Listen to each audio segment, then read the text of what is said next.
noches, bienvenidos a las 8:45. Hoy en día Viernes Santo le ofrecemos un programa especial de a las 8:45 en el cual pasamos revista a los hechos más relevantes, no ocurridos apenas en los últimos días, que usted sabe que no han sido temas precisamente de gran relevancia los que han ocurrido en las últimas horas, sino en los últimos meses y en las últimas semanas. Vamos a darle la bienvenida a doña Carmen Ortiz. Buenas noches. A Pablo Hurtado. Hola, buenas noches. Y Adrián Zapata. Hola, buenas noches. Y voy a lanzarle la pregunta, ¿a ustedes les parece que tenemos ya suficiente material para reseñar en los primeros 3 meses de este año 2016? Yo creo que sí, han sido intensos, tanto a nivel nacional como internacional, yo creo que han sido intensos. Aunque en buena medida la población supongo que cree que no han pasado demasiadas cosas a nivel nacional. El país no parece tener un rumbo muy claro. Bueno, tal vez en términos de impacto de lo que está sucediendo, pues lógicamente tenemos un gobierno que acaba de tomar posesión de sus funciones. Que nunca acaba de tomar posesión. Que nunca acaba de tomar posesión, pero pues a estas alturas ya se hubiera esperado una agenda contundente en temas priorizados para el país. Eso es lo que no se ha visto, pero que ha dado de qué hablar, creo yo, tanto el presidente como algunos de sus funcionarios, eso es un hecho. Paola, propone el primer tema para discutir. Propongo, y es el tema que parece ya casi tan lejano, pasó hace apenas 3 meses, pero lo vemos bastante lejos de la actualidad nacional, es la toma de posesión del presidente Jimmy Morales, el nombramiento de su equipo de gobierno y el primer revés que tuvo que asumir su gestión cuando apenas 11 días después de que asumió su ministra de Comunicaciones, Sherry Ordóñez, ella presentó su renuncia y fue anunciada por el presidente con el argumento de que por razones personales dejaba la cartera. La dejaba en medio de un señalamiento de un proceso jurídico y un adeudo que tiene con la SAT, o tenía, porque ya no se supo, de más de 100,000 quetzales y también por los contratos que había tenido con el Estado antes de asumir la cartera. Siempre, hasta el último momento, el presidente defendió que ella cumplía con los requisitos de ley para ser ministra. Sin embargo, tuvo que darse esta renuncia ante la presión y las críticas por el nombramiento de su ministra y prácticamente la primera salida de su gabinete. ¿Y qué vimos a lo largo de estos 3 meses?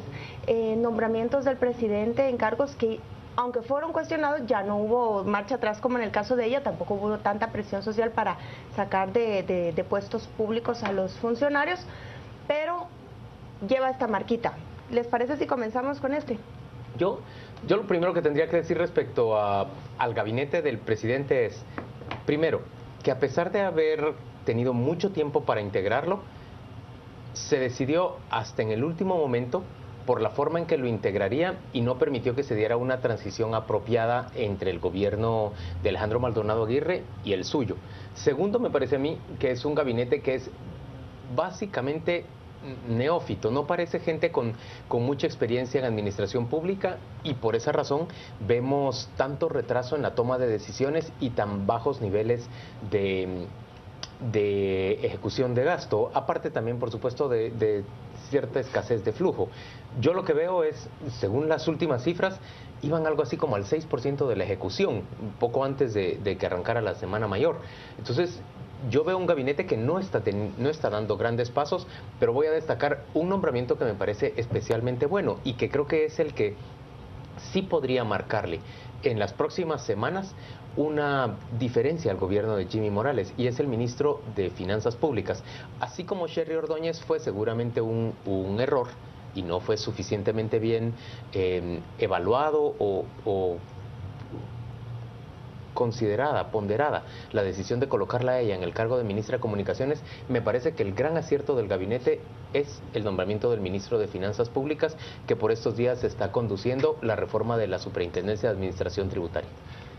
Yo ahí, subiéndome a lo que dice Juan Luis, sí, y creo que justamente esta novedad o esta falta de experiencia dentro de los miembros del gabinete generan un contraste muy serio justamente con el ministro de Finanzas. Recordemos que el ministro de Finanzas, al argumentar el tema o al exponer el tema de demostrar una buena gestión en el manejo de las finanzas, optimizar el gasto, antes de poder hablar de un incremento en el presupuesto, vemos que han desfilado una serie de ministros, educación, salud, directamente al Congreso pidiendo una ampliación. Entonces pareciera como que no hay un seguimiento en el tema financiero de parte del resto del gabinete, frente a la estrategia que está trazándose desde la cartera del Tesoro. Y creo que eso es delicado porque aparentemente los desborda la necesidad de la desesperación, pero justamente en un niveles de ejecución muy bajos y sin seguir los lineamientos del Ministerio de Finanzas, que finalmente debería ser el ente rector en la materia, ¿no? Yo coincido en que yo creo que fue de todo el gabinete el que fue visto con mejores ojos en términos generales, aunque en un principio sí hubo la crítica de que la forma de elegir a las personas y sus nombramientos se habían basado básicamente en lo tradicional, es decir, siempre en algunos ministerios, pues sector privado para el gabinete económico. Exacto. Eso fue criticado, pero creo que en el caso del ministro de Finanzas se vio todavía con cierto beneplácito el hecho de que él hubiera llegado. Me parece que es una persona que tiene dominio del tema, aunque posiblemente no tenga experiencia política, y aquí tendría que hacerse acompañar de alguien que le ayude a superar esos pulsos que se han llevado a cabo en el Ministerio de Finanzas. Obviamente, lo que le sucedió al presidente Morales y el método que él utilizó, digamos, lo que le sucede de llegar sin partido político y el método de haber contratado a una agencia de recursos humanos para que eligiera al personal no fue el más afortunado, porque es casi como abordar al Estado como que si fuera una empresa privada.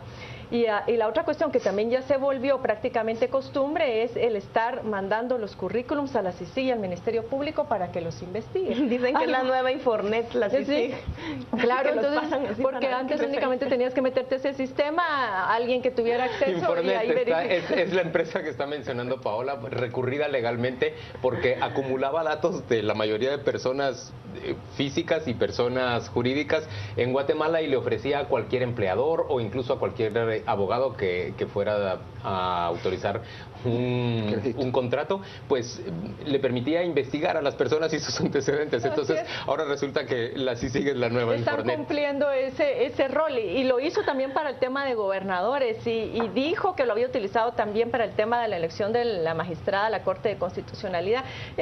Y la verdad es que yo creo que esto no debería ser así, no está para eso el Ministerio Público ni está para eso la CICIG, y tampoco es sello de garantía, porque al final la idoneidad no se mide únicamente por el hecho que tú hayas pagado pues todas tus deudas de la tarjeta de crédito, por ejemplo, o que no te hayan quitado una hipoteca, o etcétera, etcétera. Y hay otro ministro nada más que quiero mencionar que me da la impresión que está haciendo un buen papel, es el de Ambiente, y el de Gobernación, que está librando una batalla bastante fuerte. Una ola de violencia espantosa también. Bueno, se nota que, a ver, pero yo creo que hay mucho más que decir sobre el gabinete. Por ejemplo, respecto al Ministerio de Gobernación, es obvio que es un protectorado del Ministerio Público y de la Comisión Internacional contra la Impunidad. Y yo veo que desde el Ministerio Público están saliendo una serie de cuadros leales al Estado, de talento y gran juventud, diría yo, que están colonizando ciertas instituciones como el MP y la Superintendencia de Administración Tributaria, porque salen de ahí los funcionarios, salen los fiscales a hacerse cargo de una función tan importante como, por ejemplo, el Ministerio de Gobernación, el Viceministerio de Seguridad, incluso la Dirección de Inteligencia Civil. Me parece que esa es una tendencia interesante que estamos viendo durante el gobierno de Jimmy Morales. Yo veo en el equipo de Gobernación gente técnica, gente conocedora. No sé si es porque son nuevos o porque los hechos de violencia tan cruentos que han sucedido en estos últimos días pareciera que se quedan cortos, pero es gente que lleva todo el bagaje del Ministerio Público. No sé también si les pasa. ¿Pero como cortos en qué? Porque yo veo la reacción sumamente rápida, la investigación y la captura cortos, rápida. Sí, en reacción, pero en medidas preventivas todavía. Pero lograron prevenir, por ejemplo, una semana antes de la Semana Mayor, lograron prevenir 2 bombazos en buses gracias a los operativos nuevos. Quizás es porque cuando pasan los hechos son tan horribles, tan horrendos, que a una mujer la maten con su hija, que maten a un maestro en una escuela, se sale de cualquier política de prevención, pero igual pareciera que desborda la violencia en las capacidades que tiene la seguridad ciudadana. Otra cosa, no sé si son tan neófitos los ministros que a mí todavía me cuesta identificar con nombres y apellidos a algunos titulares de carteras. Pareciera que el ministro de Finanzas y el de Gobernación son los que más se posicionan, los que más conocemos y también los que han tenido mayor protagonismo. Sí, interesante lo del tema de un fiscal, un exfiscal y un investigador, o sea, alguien con experiencia en investigación para la SAT. Yo lo veo muy bien, sobre todo con la historia reciente de la SAT. Y creo que al margen de la... Porque históricamente ha sido un economista, si mal no recuerdo, los antecedentes acá. Pero no se hace pensar en la historia futura de la SAT. Bueno, primero... ¿Hay un nivel de persecución elevado en contra de quienes eluden llevar? Sí, yo creería que va por 2 vías. Hacia afuera, en efecto, para optimizar el tema de la recaudación, pero también hacia adentro. hacia adentro en un que es que esfuerzo. lo primero es ordenar la Y casa y después no solo empezar. ordenar, limpiar un montón de cuestiones que evidentemente son actividades criminales en el seno de la institución. Fuera de ello viene también el tema de la persecución y evidentemente no caer en la famosa línea del terrorismo fiscal. Creo que eso es algo muy burdo. Es un control más ordenado, tanto a lo interno de la institución como en la búsqueda de optimizar el tema de la recaudación, ¿no? Quiero poner otro tema. ¿Cómo lo ven ustedes ahora a la distancia, esa revelación que hizo el 17 de enero el presidente del Congreso, Mario Taracena, de las famosas planillas del renglón 021? El listado de cuánto ganan, quiénes ganan, que reveló cuántos trabajadores tiene cada bancada, tiene cada diputado, el nepotismo, la contratación de familiares allí en el legislativo, y también puso en evidencia las contrataciones anómalas. El Congreso despidió, entiendo yo, a 30 y los tuvo que restituir por las presiones del sindicato y del pacto colectivo, que también fue sumamente discutido, y por orden de juez, obviamente. Pero ese pacto colectivo pasó a formar parte de esa serie de pactos que la Procuraduría General de la Nación y la Contraloría ahora están revisando. Para Mario Taracena, el diputado, el costo fue alto. Todavía hace unos días denunció que hay un movimiento fraguándose en el Congreso para desaforarlo a raíz de sus acciones por la transparencia en el Congreso de la República. ¿Qué ven ustedes 3 meses después de que pasó eso? ¿Qué ha cambiado en el Congreso? Yo lo que veo es que tenemos un presidente del Congreso que supo cómo empezar su gestión. Él quería ser recordado por algo, se lanza a esta aventura que en términos ciudadanos a nosotros nos conviene mucho. Nos conviene mucho, aunque ha sido un trabajo que todavía está a medio realizar. Pero él ha tenido que acarrear con ese desgaste, porque al final tocó a todos los diputados del Congreso de la República, incluyéndose a sí mismo y a los de su misma bancada. Entonces vemos ahora estas pugnas que se han visto en el Congreso de la República, pues no nos hablan nada más de ese resentimiento acumulado que quedó en todos por haberle sacado a luz sus plazas y los familiares que tenían contratados, etcétera.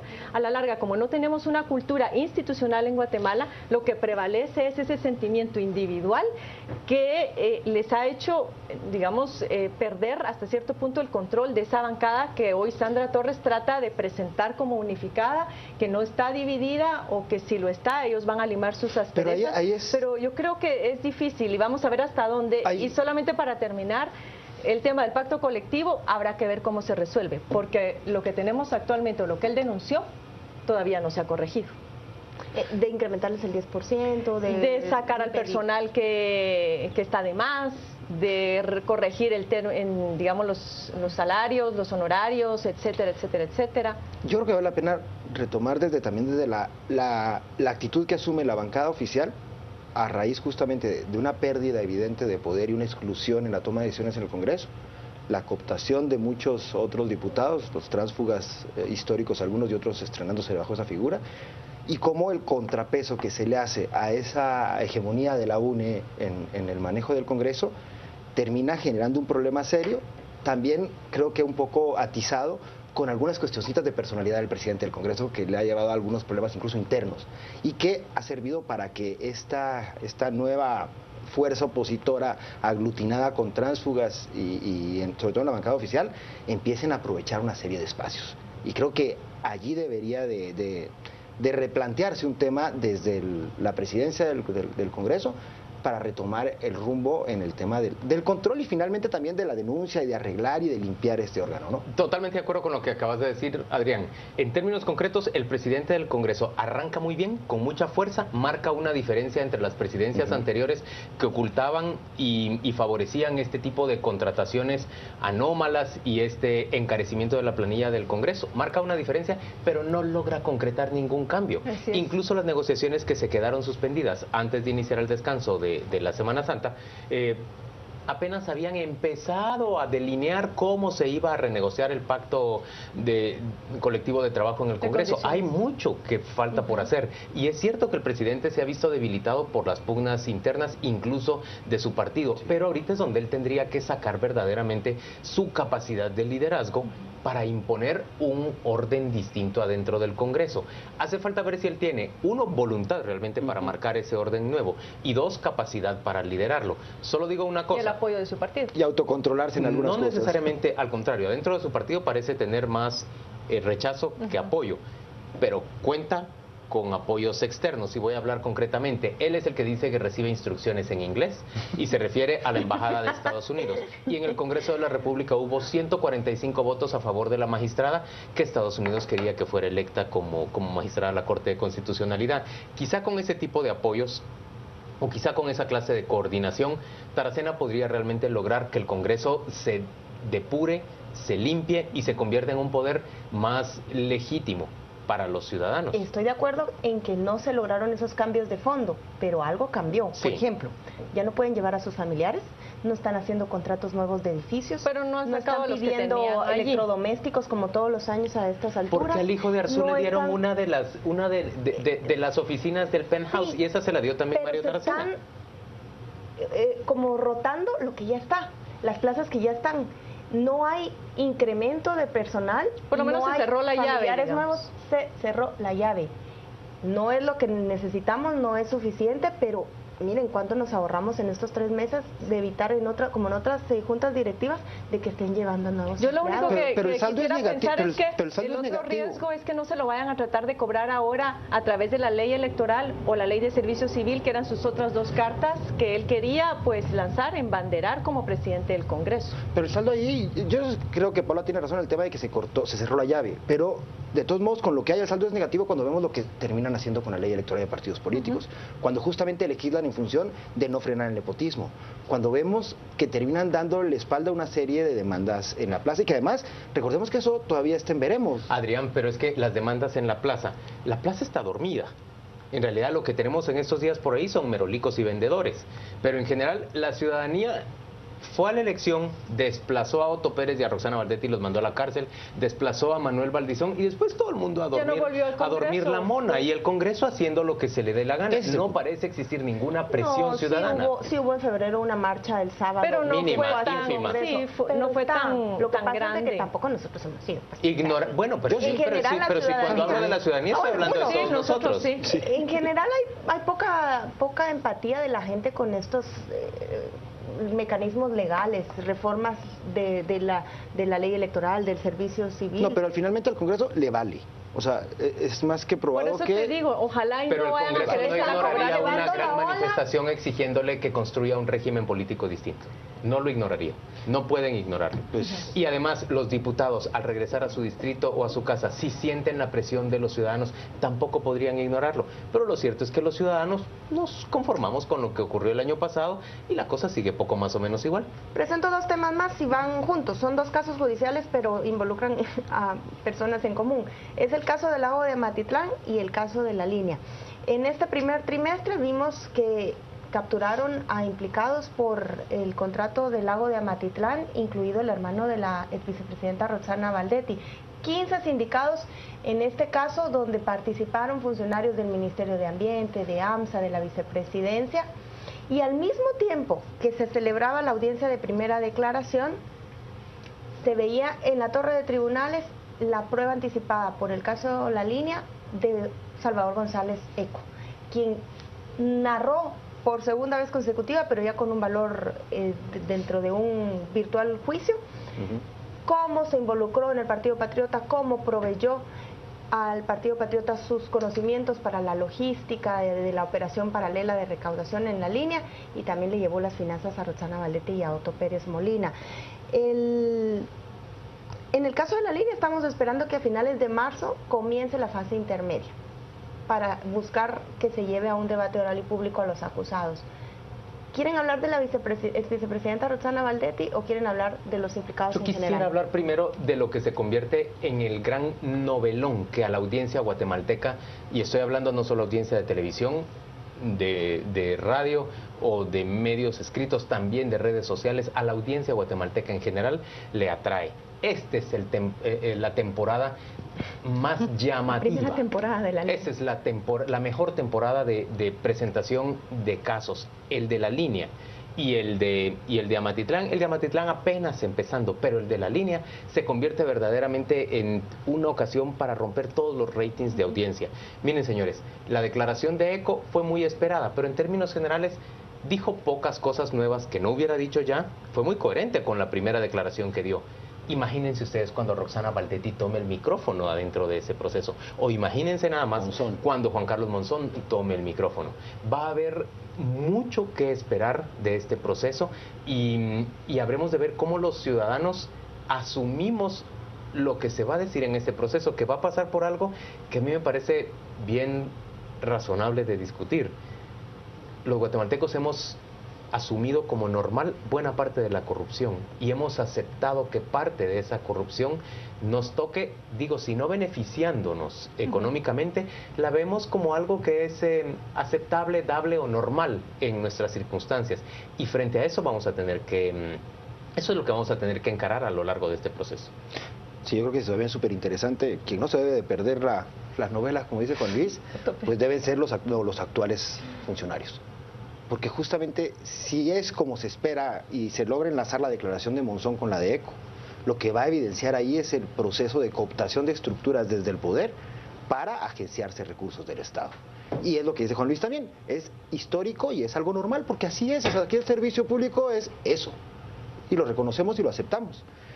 A raíz de lo que se diga y de cómo operaron para ese tipo de cuestiones, es que yo creo que va a haber un grado de mayor atención para cosas que antes veíamos como normales o que no conocíamos frente al ejercicio del poder público, ¿no? Pero sí, definitivamente hay una conexión directa entre lo que pasó en la plaza, que mencionaba bien Juan Luis, y este caso. Por eso es que la gente está tan pendiente y no tanto del caso AMSA, porque al final fue la línea lo que hizo caer a Otto Pérez y a Roxana Valdetti. Pero fue AMSA la que hizo caer la imagen de Roxana Valdetti. Sí, pero digamos, cuando ella se siente a declarar, por ambos casos yo creo que igual ahí todavía se va a incrementar la pasión de las redes y de los televidentes a estar dándole ¿Y tú qué seguimiento? pensaste que Roxana Valdetti quiera convertirse incluso en colaborador eficaz y que quiera declarar dentro del proceso? Bueno, yo lo que creo es que en algún momento albergó alguna esperanza de que iba a ser protegida. Y vimos cierto círculo de protección desde un principio cuando este caso se dio. Yo creo que se manifestó con más fuerza cuando se crea el Mariscal Zavala, como pasa de ser cuartel y se convierte en cárcel, porque ella ya iba a ser conducida en esos días, iba a quedar ligada a proceso y tenía que ir a prisión preventiva. En ese momento nos dimos cuenta que ellos todavía tenían poder. Después de eso, todas las veces en que ella tenía que acudir a tribunales, se recuerdan cómo le jugaba la vuelta a los periodistas, cómo la sacaban a deshoras, cómo la llevaban, la traían, cómo después ella logró todavía irse a recluir, porque la mayor parte del tiempo la ha pasado en un hospital más que en prisión en Santa Teresa. Entonces, había todavía un círculo de conexiones con el Estado, de influencias, que yo creo que a ella le daban ciertas seguridades. En algún momento empezó a percibir que todos esos hilos empezaban a reventarse y lo que más pánico le ha de haber dado fue las declaraciones de ECO, y en algún momento se ha de haber sentido desprotegida por Otto Pérez Molina. Pero miren ustedes, pero es que al margen de la historia de Roxana Valdetti creo que no hay que perder, o sea, no volcarse en la historia de la protagonista como Roxana Valdetti. Yo creo que lo que debe subsistir aquí es, de verdad, la forma de desfalco al Estado y toda la red que integró este desfalco. O sea, que haya sido ella, sí, toda la animadversión, pero creo que el fondo y lo más importante es la protección a los recursos públicos y el evitar ese tipo de prácticas. Hola, y Otto Pérez está demasiado cómodo en el Mariscal Zavala en comparación con lo que le ha tocado a Roxana Valdetti. Pero sin dudas está mejor que Roxana Valdetti. Sí, hay una jerarquía implícita militar en el Mariscal Zavala, donde aunque él sea un preso, un detenido preventivamente, él puede gozar ciertas prebendas. Yo entiendo, según me han contado, que a algunos se le plantan, se le cuadran, le hacen el saludo militar y le permiten pasear, caminar, entrar a los familiares cuando quiera. Roxana Valdetti está peor. Está en peores circunstancias. En peores circunstancias. Y su expectativa es que Roxana declare contra Otto Pérez. Y yo no sé si ustedes escucharon esta versión cuando recién la llevaron a Santa Teresa. Hay un grupo de pandilleras cercana a ella que le hacen la vida imposible, le truenan casas a deshoras y no la dejan dormir. Por eso es que su abogado intentó que la cambiaran con ese argumento, pero no creo que ella esté mejor que Otto Pérez. Vamos a hacer una pausa comercial y vamos a volver dentro de muy poco con muchos hechos. Bueno, tenemos todavía 2 o 3 hechos nacionales de los que queremos discutir con usted. Por ejemplo, la integración de la Corte de Constitucionalidad o la captura, la persecución que se ha dado de los hábitos corruptos adentro de la Federación Nacional de Fútbol. Pero tenemos también muchas notas internacionales que discutir. Por ejemplo, la derrota de las expectativas de Evo Morales de poder reelegirse hasta el año 2020 en su país. Ya venimos.